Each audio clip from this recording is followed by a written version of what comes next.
Quando o pastor Lucas me convidou, eu perguntei a ele sobre o tema, e ele falou que era relacionado ao Espírito Santo.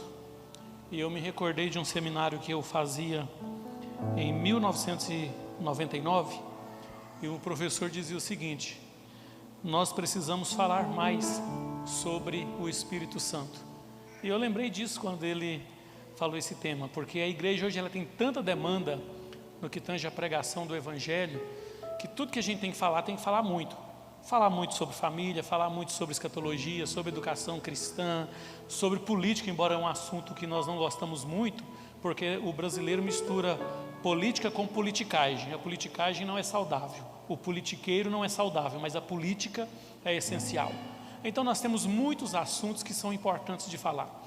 Mas como nós estamos vivendo dias difíceis e turbulentos sobre a face da terra, nada melhor do que falar sobre o Consolador, o Espírito Santo.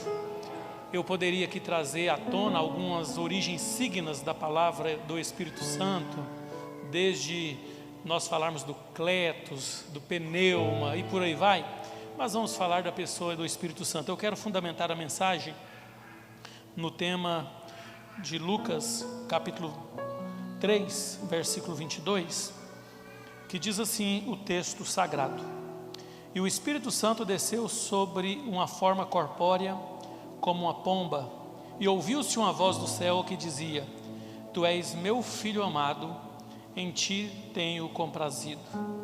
Amém.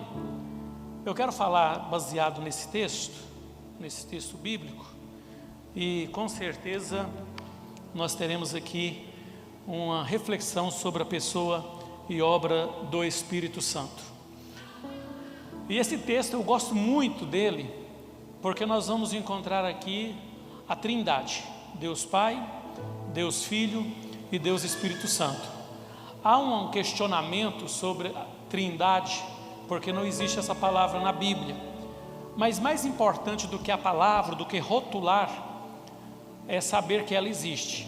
No Bereshit, no início de todas as coisas, a palavra está no plural: façamos o homem conforme nossa imagem e semelhança.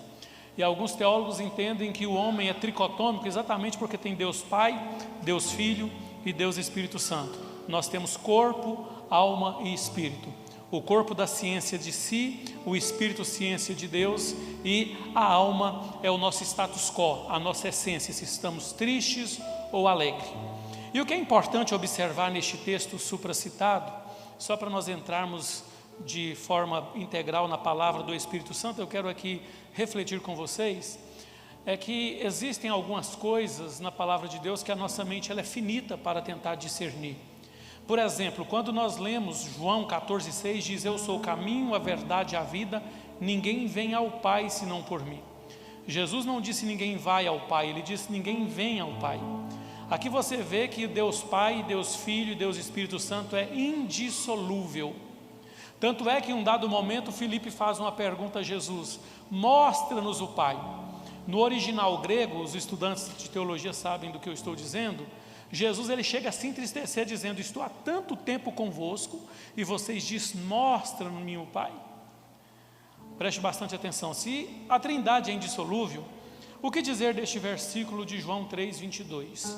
O Espírito Santo teofanicamente repousa sobre Cristo, representando o Espírito Santo de forma corpórea. A gente chama isso na ciência da religião de hierofagia. Jesus está ali, o Verbo encarnado, o Deus Filho. Ouve-se uma voz do céu, que clarividentemente é a voz do Pai. Se a Trindade é indissolúvel, por que aparentemente ela se dissolveu aqui? Tem um teólogo de teologia sistemática por nome de Gruden. Ele escreve em um calhamaço de mais de 600 páginas, e ele diz que se nós tentar entender a Trindade, nós vamos enlouquecer, e se nós ignorá-la, nós podemos morrer espiritualmente. O que eu acho interessante é que Deus se revela a nós até onde nós precisamos da sua revelação e da sua graça. E nós estamos aqui hoje exatamente para refletir sobre a terceira pessoa da Trindade. Eu costumo dizer que no mundo espiritual existe 4 forças infalíveis. A primeira é Deus. A segunda, o Deus Filho. A terceira, o Deus Espírito Santo. E a quarta, por incrível que pareça, o diabo. Aquela brincadeira empolgada de alguns pentecostais de falar que vai pegar o diabo e jogar no chão e pisar, é só se Deus permitir, e o diabo também. Porque o diabo, ele é mais forte do que qualquer reves mortal. Se ele manifestar a presença dele aqui mediante a presença de Deus, ele não precisa de fazer muita coisa para que nós possamos desintegrar e deixar de existir. Só porque nós temos alguém que nos ajuda a vencer. A Bíblia diz em Efésios capítulo 6, versículo 12, que a nossa luta não é contra carne ou sangue, mas é contra principados e potestades no ar. Esta luta só é possível ser vencida se nós tivermos a pessoa do Espírito Santo de Deus em nossa vida. E o Espírito Santo é o Deus que habita em nós. Eu me recordo que quando eu ajudei a organizar o Congresso do Almadega em 1993, o tema era Espírito Santo, Deus que habita em nós. E a bem da verdade é através do Espírito Santo que nós vamos vencer a guerra e a peleja que estamos vivendo nos dias atuais. É o conflito da velha e da nova natureza. O Espírito Santo é exatamente aquele que nos ajuda a vencer as crises existenciais, que nos ajuda a vencer as hostes infernais da maldade. O Espírito Santo, ele esteve presente na criação de todas as coisas. O Espírito Santo esteve presente no ministério de Cristo, no que nós chamamos de implantação do reino de Deus na terra, o Evangelho, a boas notícias. E quando o Senhor Jesus estava voltando para os céus, o texto bíblico diz que ele enviaria o Espírito Santo agora de forma contínua para nos ajudar. A terminologia grega é kletos, ajudador, é aquele que nos ajuda. E ele chega a dizer o seguinte: o Espírito Santo vos fará lembrar de tudo que tem lido, visto e ouvido acerca de mim. É o Espírito Santo que nos convence do pecado, da justiça e do juízo. O Espírito Santo é o agente de Deus que dá vivacidade à palavra de Deus. Sem o Espírito Santo nós não teremos condição de entender a palavra de Deus, porque o Espírito Santo, ele é o agente capaz de nos convencer, de nos fazer entender a palavra de Deus como uma palavra inerrante e infalível. E nós estamos aqui hoje, neste culto, exatamente para refletir na importância do Espírito Santo. Só que na pneumatologia ou teologia sistemática, que são ciências que estudam sobre o Espírito Santo, o Espírito Santo é tido como sensível, como educado, ou seja, ele também tem um atributo do Pai, que é respeitar o nosso livre-arbítrio. O Espírito Santo, ele é às vezes entendido na teologia como peirasmo. Numa linguagem vulgar, mas coloquial para nós entendermos, o Espírito Santo é uma espécie do cachorrinho de Deus, aquele que nos impede de descansar quando nós queremos descansar.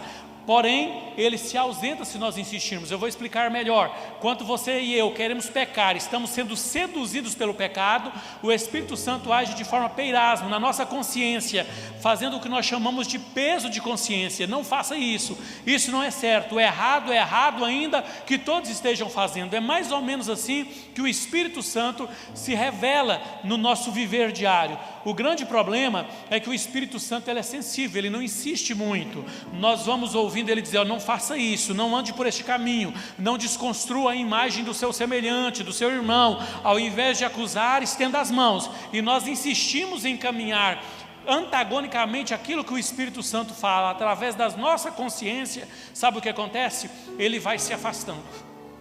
E aí é um grande perigo, quando ele se afasta. Eu vou trazer 2 exemplos para você entender no Antigo Testamento. O primeiro de Sansão.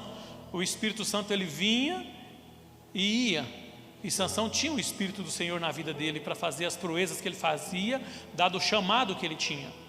Contudo, ele foi acostumando com o sagrado. Esse nome na teologia é chamar profanar, acostumar com o sagrado. E ele começou a brincar com o pecado. Ele achou que ele tinha controle. Sansão, ele não desce ao vale dizendo assim: não, eu sei que eu não posso relacionar com Dalila, mas vai ficar tudo sob controle. E ele flertou com o pecado, e ele achou que o Espírito Santo estava nele. Irmãos, a nossa mente eu considero limitada para entender o texto, que diz que Sansão já estava com o cabelo cortado. Até aí tudo bem, como sono profundo.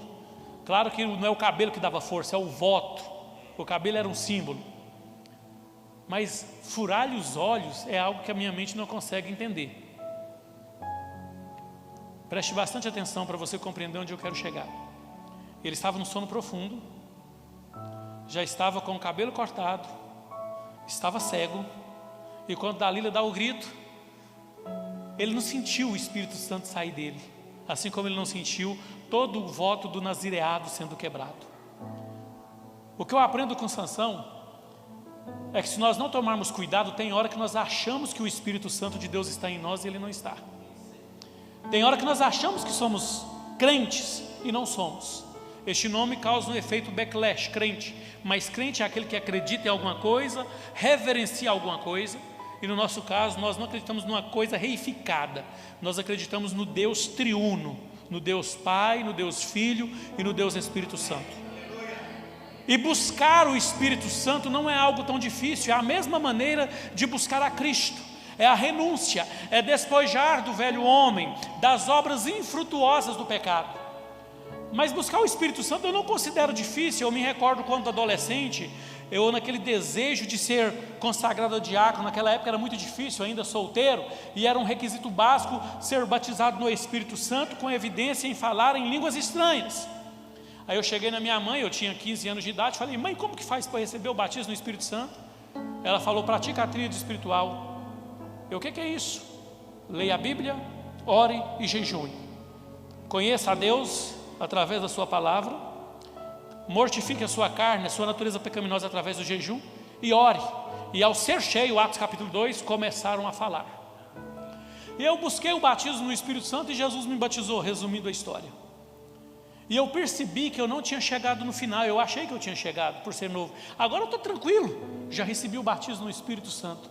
O problema não é receber o batismo no Espírito Santo. O problema não é nós estarmos em um culto aqui e falar em línguas estranhas. É possível alguém que está visitando a igreja hoje, sendo crente ou não crente, e não ser batizado no Espírito Santo, no falar em línguas estranhas, e falar em línguas estranhas aqui nessa noite, porque eles estão como um jacá na água, ele enche. O problema é que quando você tira o jacá da água, facilmente ele esvazia. Jacá é o balaio, aquilo que a gente coloca o milho, lembra, né? Então aqui na igreja, qualquer pessoa que abrir o coração, o poder de Deus está sendo derramado aqui, porque Ele está aqui. A Bíblia diz em Abacuque 2:20, o Senhor está no seu santo templo, adore a Ele toda a terra. E nós vamos adorando a Deus. E o texto bíblico diz: e foram cheios e começaram. Então a gente vai sendo cheio do Espírito Santo e começa a falar conforme o Espírito Santo concede. O problema é manter cheio, não é encher. Aqui nesta noite todos nós vamos sair daqui, como em todos os outros cultos que a igreja tem, saímos daqui cheios da presença de Deus, cheios do Espírito Santo.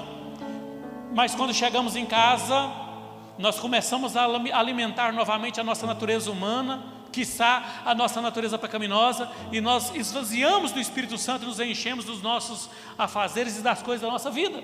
E a lei da física, dois corpos jamais ocuparão o mesmo lugar no espaço. Eu estou neste lugar aqui, para alguém vir aqui eu tenho que sair, para que alguém fique lá. Então o meu coração cardia, nefesh, psique, ruach, o plano cartesiano de René Descartes, penso logo existo. A minha existência, o meu status quo tem que estar cheio da presença de Deus. E ele não consegue ser cheio da presença de Deus e cheio do secularismo e do mundanismo. É despojar do velho homem, da natureza pecaminosa. E isso não é tão simples assim. Davi, que era tido um homem segundo o coração de Deus, um homem que passou por situações das mais adversas, ele disse um dia, depois de ter pecado, foi confessar os seus pecados, reconhecendo que este pecado estava intrínseco nele, dizendo: em pecado me concebeu minha mãe. Ele pede para o Senhor purificá-lo, no versículo 7 do Salmo 51. Mas no versículo 11 ele diz: cria em mim, Senhor, um espírito reto. O versículo 12 e 13 eu acho fabuloso, porque ele diz assim: torna a dar-me a alegria da tua salvação, para que eu pregue a tua palavra e os pecadores convertam a ti. Mas antes ele fala no versículo 10, para que o Espírito Santo não seja retirado da vida dele. Ou seja, só é possível fazer a obra de Deus com eficácia se tivermos o Espírito Santo de Deus na nossa vida. Em outras palavras, eu vou fazer aqui uma conjuntura teológica. Davi estava dizendo: não adianta eu ser rei de Israel, ser rei da nação da promessa, ser honrado neste palácio, se eu não tiver a presença do Espírito Santo. Davi tinha visto que Saul tinha trono, mas não tinha mais a presença do Espírito Santo. Tem muita gente querendo ter trono, mas não tem glória de Deus. Se você quer ser bem sucedido em tudo que você faz, coloque o Espírito Santo de Deus na tua vida. Em Romanos 6,14, de forma exegética, diz que o nosso coração tem um trono, para o bem e para o mal. O mal é as coisas desta vida e do adversário, e o bem é a renúncia e a presença do Espírito Santo de Deus em nossa vida. E nós estamos aqui hoje para dizer: Espírito Santo, tu és bem-vindo na minha vida. Espírito Santo, me ensina a viver a palavra, aquilo que eu li, mas não decorei, porque o foco não é decorar, mas é internalizar, que o Senhor me faça lembrar, para que eu ande conforme diz a palavra, no Salmo 119, versículo 133, firma os meus passos na tua palavra, para que não se apodere de mim iniquidade alguma. Versículo 134, livra-me da opressão do homem, livra de mim mesmo, conforme diz Jeremias 17,5, maldito o homem que confia em si mesmo, que confia no homem e faz do seu braço a sua força. Versículo 9 do mesmo capítulo, porque enganoso é o coração, quem o conhecerá? O Senhor. Voltando ao Salmo 119, versículo 135, resplandece a tua glória sobre o teu servo. É através do Espírito Santo que nós vamos vencer a carne, vamos vencer o pecado e vamos fazer a diferença nessa terra, porque nós não somos cheios do Espírito Santo para dizer assim: olha, eu tenho todos os dons do Espírito Santo, eu falo em língua estranha, eu canto em mistério, eu interpreto língua estranha, eu profetizo. Não, o Espírito Santo é um só e é de acordo com a fé. A fé não é um dom que faz trazer milagre à existência. A fé é um comportamento, é um modo de vida, conforme disse Abraão no capítulo 12, 17, 19 de Gênesis. Então é muito importante nós entendermos que o Espírito Santo, ele faz parte da nossa vida cristã. Sem o Espírito Santo nós não vamos conseguir vencer. Sem o Espírito Santo nós não vamos permanecer ligado à presença do Senhor. O grande problema é que nós temos que fazer por onde? Que o Espírito Santo permaneça, que ele permaneça na nossa vida. Às vezes nós gostamos muito de pegar a graça e confundimos a graça com a hipergraça. Parece que nós não temos que fazer nada, mas temos sim que fazer. O texto sagrado, Tiago 4, diz o quê? Chegai-vos a Deus e ele chegará até vós. Agora é nossa vez de ir até Deus, porque ele já veio até nós demais. Gênesis 3, 9. O véu do templo se rasgando de alto a baixo. Eclesiastes 7, 29. Deus fez o homem reto, mas esse buscou muitas astúcias, sempre distanciando de Deus. Deus vai ao encontro do homem em toda a Bíblia. Se nós fazermos aqui um resumo rapidinho da Bíblia, você vai ver Deus indo de encontro ao encontro do homem o tempo todo.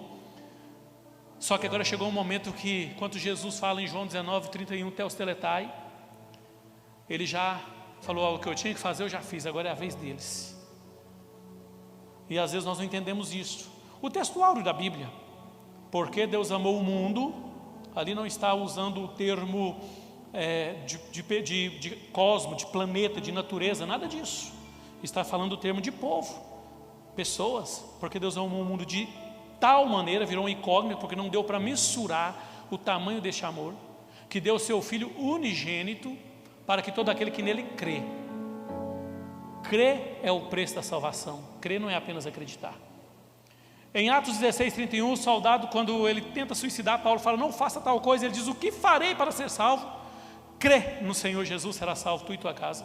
Romanos 10, 9, Paulo diz: se com a tua boca confessares, logia, procurar viver, praticar, trazer existência, e em seu coração cardia, crê que Jesus é o Senhor, será salvo. Então crer tem um preço. E como nós vamos crer se não for pela palavra? E quem vai nos trazer discernimento da palavra? O Espírito Santo. O papel do Espírito Santo é muito importante. Mas agora, para que nós possamos preservar a presença do Espírito Santo, nós temos que praticar a tríade espiritual para mantermos cheios dele: leitura bíblica, oração e jejum. Assim como nós precisamos de alimentação, de água e de dormir para viver, nós precisamos também. Tem muito crente que acha que é crente, mas ele é zumbi. Ele vem na igreja, cultua, adora a Deus e pronto, vai embora. Só no próximo culto para ele adorar a Deus e orar. Ele esquece que todos os dias na casa dele ele precisa de ler Bíblia e de orar e jejuar pelo menos de 1 a 2 ou 3 vezes na semana, de acordo com a saúde de cada um e a disponibilidade de cada um. Mas o jejum é indispensável. Agora, o grande problema é que nós temos vivido um cristianismo onde não praticamos a fé, não praticamos a relação com o Senhor. E o Espírito Santo, Ele está à mercê da nossa vontade. Ele até tenta nos advertir para que nós possamos manter uma vida de comunhão com Deus. Contudo, nós não temos vivido uma experiência cristã a contento, exatamente porque nós estamos usando apetrechos para tentar fundamentar a nossa fé. E o Evangelho, ele é puro, ele é simples, ele não tem muita invenção. É claro que nós podemos de forma litúrgica adequar os nossos gostos, a nossa vontade, não tem nenhum problema nisso. Agora tem coisas que são cristalizados, não são dogmas. Dogmas são flexíveis, agora doutrinas não. E a doutrina do Espírito Santo requer que nós venhamos continuar alimentando a nossa fé da presença de Deus, experienciar a presença de Deus. Há um questionamento muito grande entre os teólogos com relação à igreja odierna, porque se nós não tomarmos cuidado, nós dirigimos um culto muito formal, nós fazemos um culto aqui muito metódico e não damos o tempo para que o crente ele experiencie a sua vida com Deus. E aqui eu percebi durante o louvor que nós tivemos essa oportunidade, só quem não quis. O ministrante ministrava o louvor e diz: olha, fala aí com Deus, se entrega a Ele. Esse momento você pode cantar juntamente com eles, você pode elevar os seus pensamentos a Ele, pode falar verbalmente a Ele, tentar sentir a presença de Deus. Nós não estamos aqui por um acaso, nós estamos aqui porque nós acreditamos na grandeza de Deus, nós acreditamos que sem Ele não vale a pena existir, não compensa viver, e que Ele é o nosso tudo. Nós estamos aqui hoje porque nós acreditamos. As pessoas podem não acreditar, as pessoas podem não entender o que nós estamos vivendo aqui hoje. Algumas pessoas podem dizer: por que esse povo se reúne numa quarta-feira, no meio de semana, depois de um dia de labor na igreja? Por quê? Porque gosta do louvor? Pode ser sim um atrativo. Porque gosta da palavra? Pode ser sim um atrativo. Mas o que atrai a igreja aqui hoje é o primeiro versículo a ser lido na América, especialmente na Argentina, que é Salmos 27:4. Uma coisa eu pedi ao Senhor e a buscarei.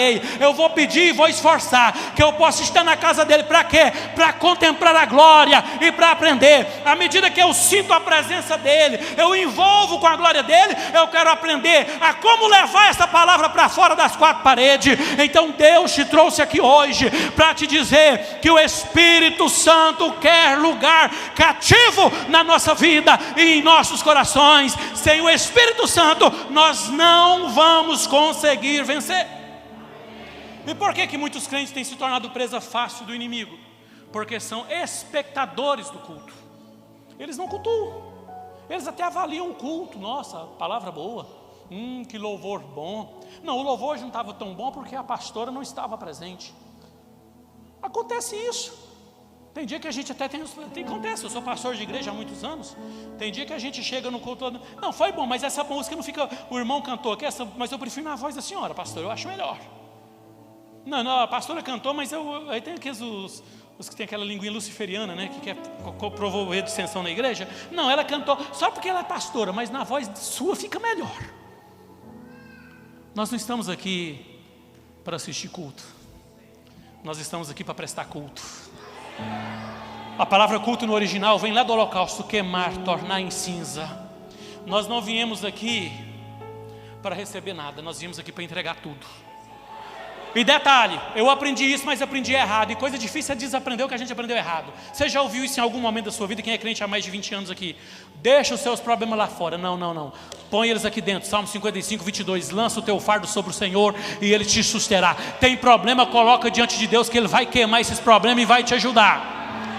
Quem tem louvor, tem louvor. Quem tem glória, tem glória. Quem tem bênção, tem bênção. Traga o que você tem para queimar diante de Deus. Para dizer: Deus, olha, hoje eu tenho problema, hoje eu tenho decepção, hoje eu tenho frustração, hoje eu tenho desemprego. Eu estou aqui acabado, mas eu estou aqui para dizer que esse restinho que ainda tem é teu. seu, e é desse restinho que Ele vai fazer o azeite da botija multiplicar, a farinha da panela não vai acabar. Então é desse jeitinho mesmo. Você já leu lá em Levítico sobre o gálbano e o onixe? Eu não vou entrar profundamente, senão eu tomo horas aqui, mas é o seguinte: quanto mais aperta, mais extrai o belo perfume. Então você já entendeu que quando nós estamos na luta, na dificuldade, na tribulação, nós conseguimos falar assim: olha, já não tem mais nada para fazer mesmo agora é entender que eu estou no fundo do poço, e do fundo do poço só tem uma alternativa: eu morro aqui ou eu subo de alguma forma. Então você veio aqui para dizer: Deus, é o que eu tenho hoje, é o que eu tenho. Agora, se você tem muito mesmo para dar, está alegre, está feliz, está tudo de vento em polpa,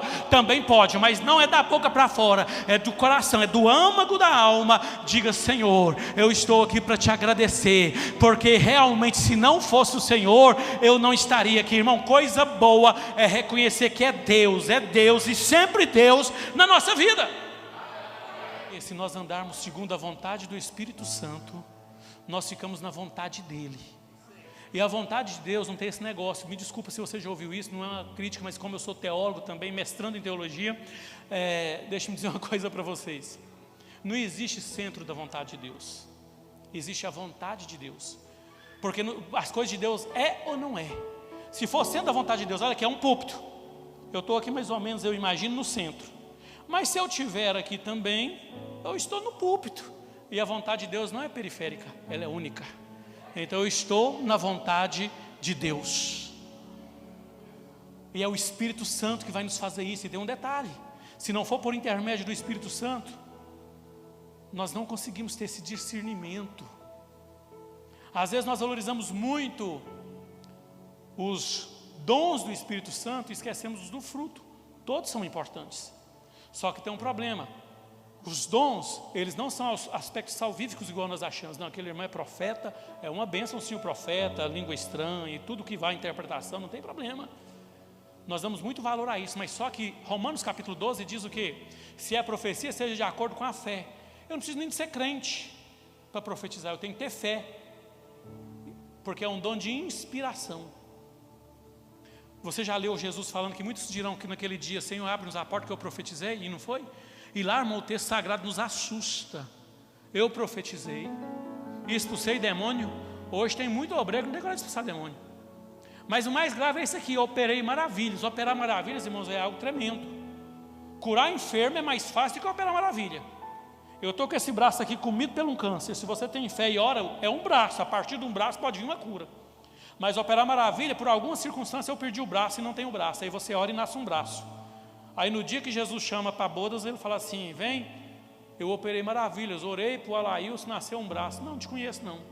Porque o dom é charis, de Caio, ministério. Eu faço por alguém, mas não é de alguém. Por exemplo, se o pastor Lucas falar para mim assim: ó, pastor, dá essa caneca para fulano de tal. Eu vou ser apenas o quê? O emissário. Mas quem deu a caneca? Não foi eu. Se Deus falar para você: eu te permiti, pode curar em meu nome, não foi você que curou, foi Ele. Agora o fruto do Espírito, esse é mais complexo. Gálatas 5:25, se vivemos em Espírito, andemos também em Espírito, em novidade de vida. Aí já tem o quê? O conflito da velha e da nova natureza. Irmão, como seria bom se no dia do batismo o velho homem ficasse sepultado lá. Ele insiste em vir todos os dias. Como diz o cantor sacro: todo dia o pecado vem e me chama. É todo dia. Se não mudarem na reforma previdenciária, de acordo com o seu tempo de contribuição e idade, um dia você para e aposenta. Na vida cristã, até o alarido da última trombeta, você não aposenta. O texto sagrado diz: é até o fim. Ah, mas tem muitos anos que eu ouço falar que Jesus volta. Eu também. Mas se eu deixar de acreditar agora e ele voltar ou me chamar, eu tenho que estar pronto, senão eu não vou. É muito importante nós entender quem vai ajudar e trazer essa vivacidade espiritual é a pessoa e obra do Espírito Santo. O Espírito Santo, ele é muito importante. Eu tenho que sentir a presença dele. Não é pegar a experiência de Ben-Hinn e dizer bom dia Espírito Santo, não, porque as experiências também são personalíssimas. Deu certo para ele, não sei que vai dar certo para mim. Aquela ideia do copo com água, da ceia, ela até pode valer. Eu vou orar, a partir do momento que eu tomar essa água, a minha dor de cabeça vai passar. A minha fabilidade me determinou um tempo que Deus pode me curar a partir do momento que eu tomo essa água. Não é a água que vai me curar, porque isso é legalismo. Mas ela pode curar se eu tiver essa fé, que a partir do momento que eu orar, falo, Deus, na hora que eu tomar essa água, eu vou ser curado. Posso. Só porque o problema é que eu quero transmitir isso como valor de verdade, como legalismo. Quando você tiver com dor de cabeça, irmãos, apresenta um copo com água e ora e bebe que você vai sarar. Não, é só para vocês. Deus, ele é exclusivista. Para cada um ele opera de uma forma, de uma maneira. O grande problema é esse. Aí vem o secretismo religioso, a teologia hegeliana, e faz a gente querer fazer do particular o geral. Aqui nesta noite você pode sentir a presença do Espírito Santo como ninguém. Contudo, você não precisa provar isso e não tem como aferir isso. Cada um tem a forma de sentir a presença do Senhor. Agora, uma coisa é fato: nenhum de nós conseguiremos manter a nossa caminhada cristã vitoriosa e triunfante sem a presença do Espírito Santo. Outra coisa é fato: nós não podemos ser crentes nominais. Temos que praticar a nossa fé. Eu não estou falando de legalismo, não estou falando de dogmática, eu estou falando de experiências com Deus, de momentos particulares com Deus. Você no seu momento lá particular com Deus, na sua motocicleta, no seu carro, no seu escritório, seja onde você trabalha, onde você estuda, em um dado momento você elevar o seu pensamento a Deus e dizer: Deus, muito obrigado pela sua presença aqui comigo. Muito obrigado pela tua presença aqui, obrigado por este trabalho. Obrigado por estar comigo, a carga está pesada, mas eu sei que o Senhor tem estado comigo. Nós precisamos conservar a presença do Espírito Santo de Deus em nossa vida.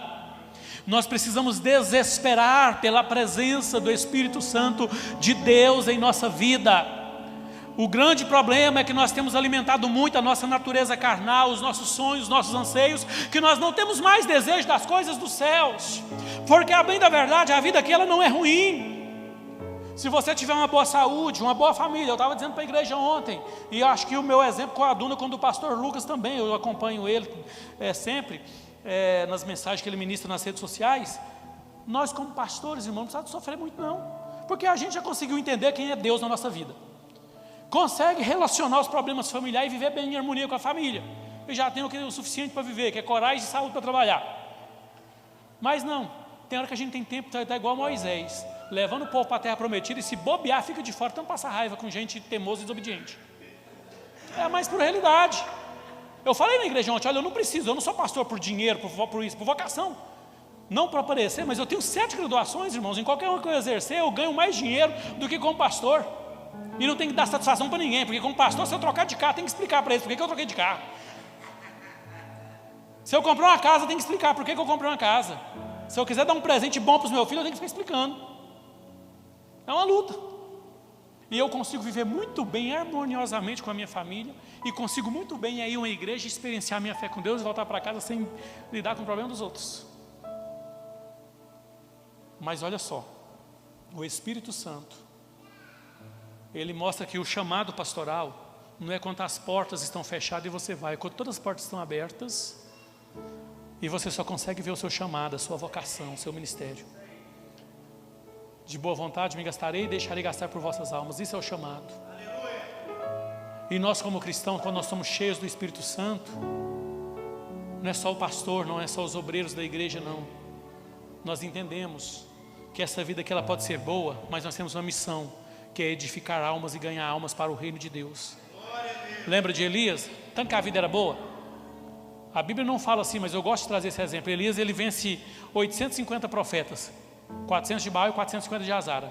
Se naquele momento Deus falasse: rapaz, tu é um homem de coragem, eu vou trazer você para fazer companhia para Enoque aqui, sabe o que Elias falaria? Calma, Deus, eu não quero morrer agora não. Aqui tem muita coisa para fazer, foi só 850, tem muita coisa. Mas de repente a casaca vira para o lado dele, ele bate em retirada e fala assim: eu quero morrer, só sobrou eu, não sirvo para nada. Sabe o que eu aprendo com Elias? Irmão, a nossa vida boa, com a esposa, com os filhos, a finança talvez não é aquele rico, mas dá para viver com tranquilidade, a gente não precisa de muito para viver. A gente não está com muita pressa que Jesus volte, não. Tem muita alma para ganhar. Eu ainda não conheci a Europa, não conheci Dubai, não conheci isso e aquilo, não viajei, não comprei.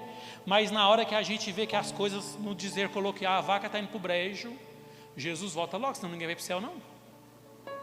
Na hora que vem o câncer e antes de enfrentar o tratamento do câncer, a gente já começa a morrer. Só de fato tem câncer, às vezes nem vai morrer. É só uma fase. Jesus volta logo. A gente dá uma vontade de ir para o céu, irmão. É uma pressa. Mas quando nós temos o Espírito Santo de Deus na nossa vida, nós sabemos que Ele tem todo o poder, o nosso Deus, e tudo está no controle das mãos dEle. E a nossa vida, como diz o apóstolo Paulo, por Ele existimos e por Ele nos movemos. Nós estamos aqui hoje para glorificar, para exaltar a Deus. E o Espírito Santo, Deus que habita em nós, glorifica o Pai. O Espírito Santo faz eu levantar as minhas mãos quando as coisas estão indo de mal a pior e dizer: bendito seja Deus. O Espírito Santo faz eu reconhecer que eu não mereço, que a misericórdia de Deus tem me alcançado quando as coisas estão indo de bem para melhor, e dizer: graça seja dada ao nome do meu Deus. O Espírito Santo é aquele que nos inquieta nesta noite a buscar a presença de Deus. Você é membro do corpo de Cristo. Aqui é o caminho para a conclusão.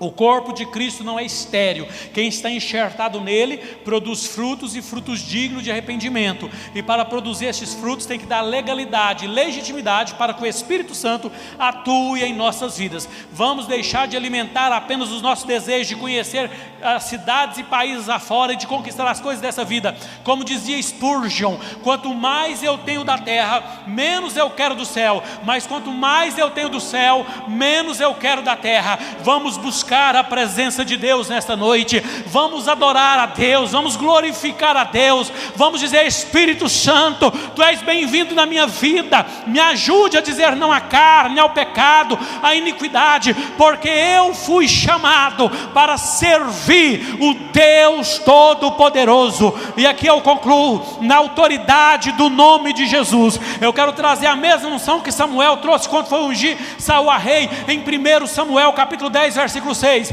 E o Espírito do Senhor se apossará de ti, então cantarás, profetizarás e nunca mais serás o mesmo. Receba a virtude do Espírito Santo de Deus na tua vida, independente da situação a qual você está atravessando.